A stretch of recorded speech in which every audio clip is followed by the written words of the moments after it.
Tando Book Club lovers. This season, we're putting the books written by your favorite African female authors center stage. Joining me in the studio as co-host to discuss these books is the fabulous and amazing book reviewer, Sarah Nyengerai. As is our custom, we always begin every episode with a quote from a famous African that we believe captures the spirit and message of the book that we'll be reviewing. Naturally, this season, we're taking the quotes from the book for the episode of the day. And today's quote is, "I did not have much to my name. If I was going to be independent, I would have to have my own grinding stones, one for the millet and another for the peanut butter. I also needed my own mortar and pestle." Chinongwa by Lucy Michot. Sarah, tell us a little bit about this author. Sure. Lucy Michot is a novelist, essayist, and speaker. Born in Zimbabwe, she grew up in a traditional village before going to France after her country's independence in 1980.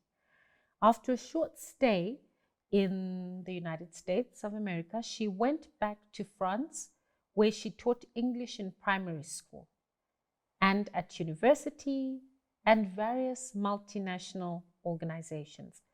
Now writing full-time, she lives between France and Australia. She's published her books in English, Italian, French, and other languages. So that's a bit about Lucy. Definitely an interesting woman. What I find interesting about her is her story behind Chinongwa.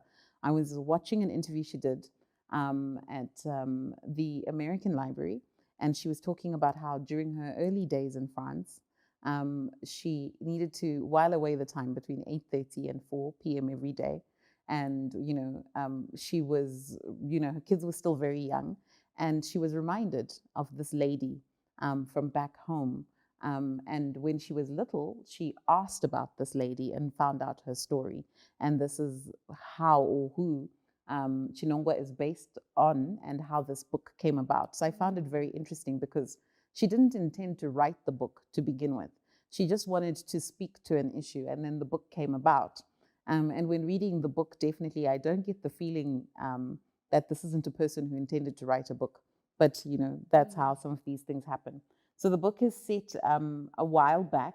It was republished by Mojaji Press and Weaver Press sometime last year. But it is definitely a later edition. It had been done a long time ago.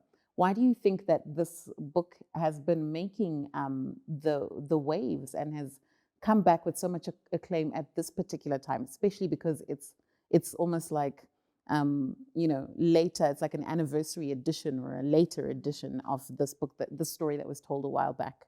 Okay. Thank you, Selina. This book speaks to an issue that remains thorn in societal flesh. And this is child marriages.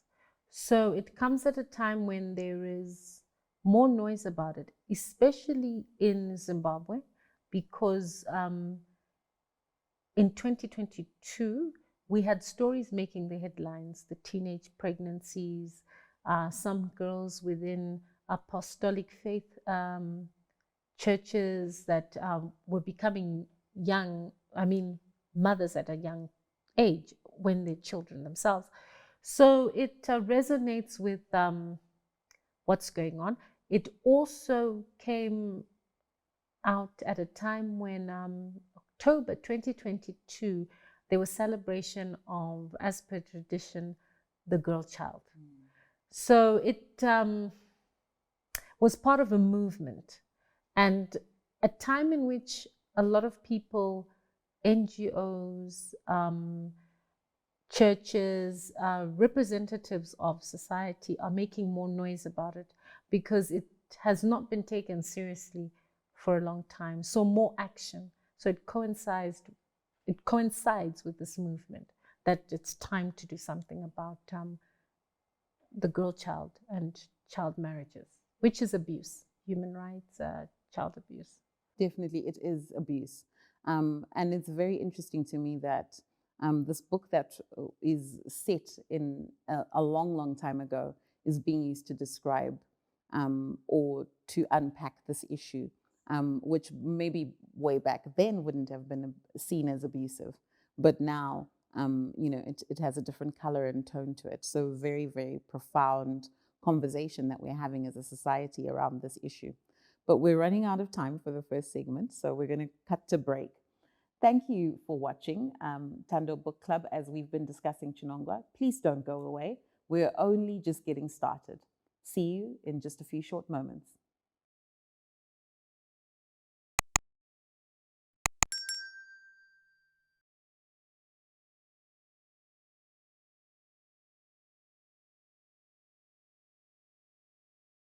Welcome back. You're watching the Tando Book Club and we're talking Chinongwa, and I've got Sarah Nyengerai in the studio with me to help me discuss this book. Now, Sarah, some of your favorite character in this book, who was it and why? My favorite character is Chinongwa. She is a survivor. She is a fighter and a strategist. Your opening quote alludes to that. She was taken in to be a second wife as a child. And the dynamics there, she saw her disadvantages. She saw how if she was going to hold her own, although a child shouldn't have to do that, she needed to come up with a plan. So she's already making home. She's in a situation that is a crime, but she's rising above. She's making a plan so that she can fulfill her role, her new role.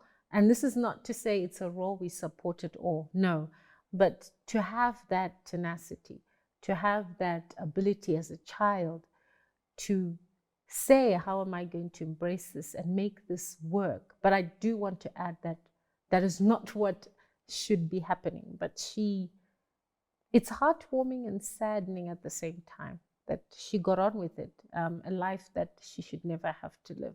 So she was my favorite character. The adults were a huge disappointment. First in trying to marry her off, and then she was told she's too skinny. Nobody wants her. She looked like a child, which, is an issue. So the adults let her down. The father, the mother, even the aunties.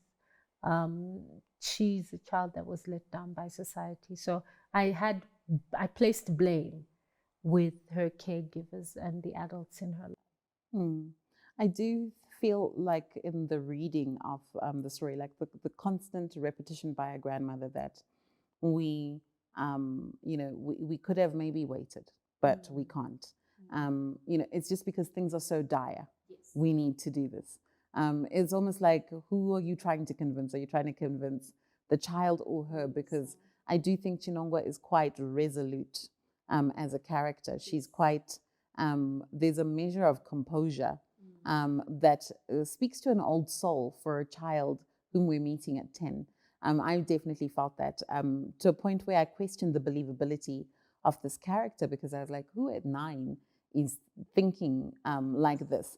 But maybe it's also the way that the narration is done, which is sort of very simple language, very much an oral storytelling tradition, and very African in terms of the way that narration sounds when you're reading it or when you're hearing it in your mind as you're reading it. So Chinongwa is very, very interesting to me from that perspective. But like you said, failed by the collective society. And we see that in many different ways throughout her journey. Yes. When she's going through the power struggle as a second wife in her house. This is something that now spreads out to the entire village. And there are very few allies in that, probably more foes and stirrers than anything else. So it's a very, very interesting story from a character perspective, because I feel like African family itself is a character in the book, if we could say that. And African society and community in terms of traditional culture is also like a character in the book. Like there's very much a collective voice that is coming through in the story. What were some of the key life lessons for you in this story? Thank you. It's been said, and I'm going to repeat it. And at the risk of sounding trite, but child marriage should end. It is a scourge. It's still prevalent. You do have girls being married off at a young age,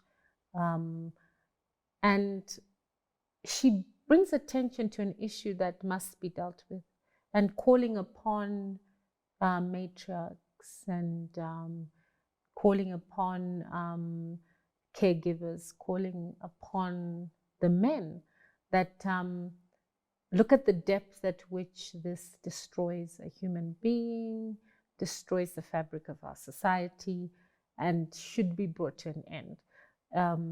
Because you can have compassion fatigue if you hear something over and over again. So she's trying to make it resonate with the outcry that continues. But the lesson is, it should come to an end. This is not the way children should be living.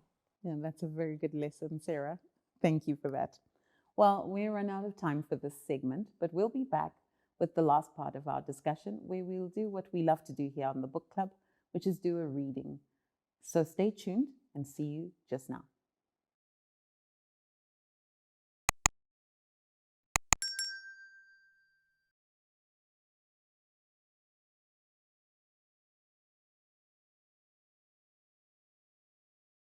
Welcome back. You're watching the Tando Book Club, and we're discussing Chinongwa by Lucy Michot.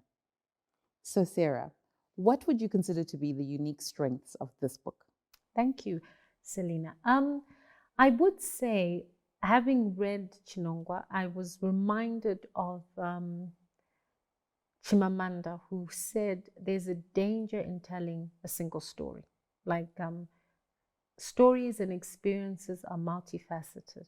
There is always someone else's voice within the voice most heard.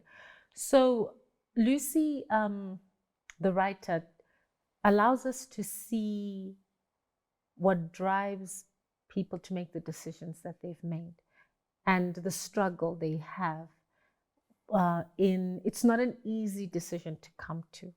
And she allows us, she's empathetic in the sense that she allows us to understand what the father was doing, what his motivation was. You may not support it, and I don't think anyone should, but you get to see the complexity of people in dire situations, on the brink of starvation. A child is a currency at that time. Survival depends on it. So you see the struggle they have, which is what I appreciated. Even with, you mentioned the grandmother and her mother, there is no, oh yay, let's do this, happy days. There is that, this is why people in these situations make this decision. This is how they get to be in a situation that it's not best for the child, but they've made a call. So you're left with an aha moment and are left more empathetic. Yeah. Definitely, I do agree with you there. Not just empathetic, but you get a very real sense that the intent is not to harm the child. Like, her family is not uncaring. There's definitely moments where you can see there's love driving these decisions. And so then it kind of gives you pause and makes you think of the bigger story, because I think Lucy is also pointing to a throwback around to colonialism at that time, and how there was a systemic sort of campaign and structure and machine around disenfranchising people of color, and all of those things, and driving them into these situations and into these spaces as well. So I think it is something also that maybe we do need to remember as we're thinking about child marriage 100 years later, that actually these things are systemic, they're generational, they stem from some unfinished business, and we need to tell the whole story and look at the whole picture. So we've come to the point of the conversation where we usually have a reading. So we don't have Lucy with us. So You're going to do it for us. And what have you chosen for us today?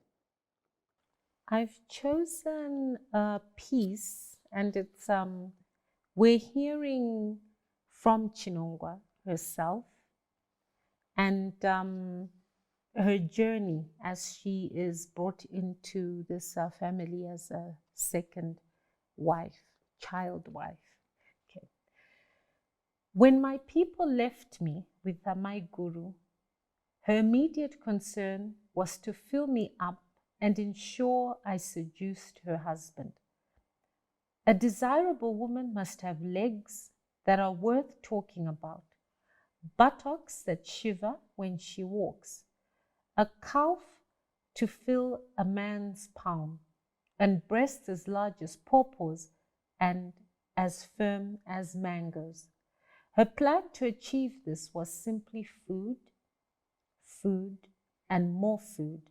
She fed me day and night, and she did not forget to take me to the elephant tree, underneath which I had to sing for the kind of breasts I wished to have for Sekuru Tufondo.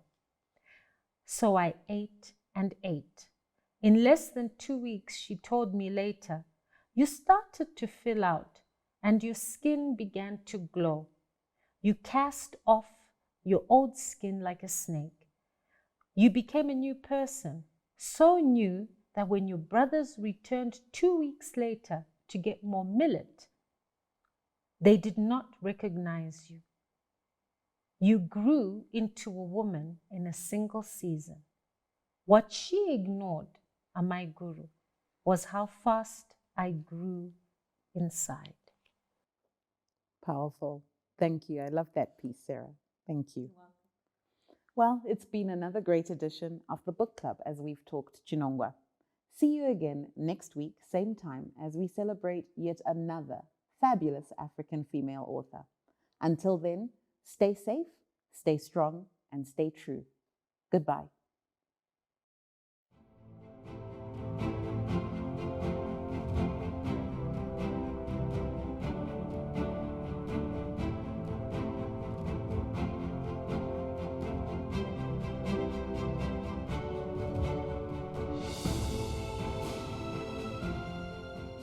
And let me tell you, my gripe with Bolandle as a character is that I felt like there was an element where, you know, she came in and she was like, I'm educated, I'm gonna show everybody. And, you know, she came in with this very preconceived notion of what polygamy must be like. Now, I'm not gonna sign up for polygamy ever in my life, but I do think, you know, people do what they do for whatever reason that they do, and you must respect their choices and their decisions. I do agree with you. There is that interesting take that Bonantle doesn't realize that she's made a choice just like they have made the choice. But she feels, well, mine, I'm still better. But when you're all similar, then you are alike. So there is that. Very interesting that your favorite character is Bolandle, because she's my least favorite character and she's the protagonist that drives the story of the book.